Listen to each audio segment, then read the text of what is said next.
Hello, আসসালামু আলাইকুম। কেমন আছেন? আমরা এখন যাচ্ছি হাঁস কিনতে হাঁসের বাজারে।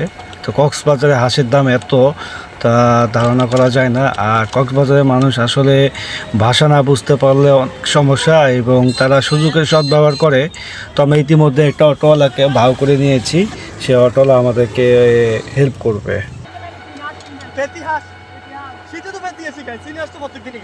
তো কক্সবাজারের ভাষায় বলে পেতি হাঁস, আমরা তো বলি নর হাঁস।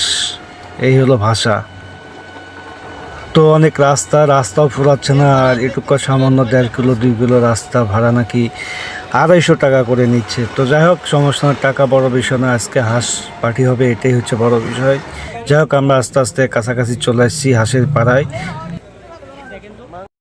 তো অলরেডি তিনটা হাঁস 2800 টাকাতে কিনা হয়ে গেছে। এখন আমরা গাড়িতে করে আমাদের গন্তব্যস্থানে চলে যাচ্ছি, এবং ড্রেসিং করা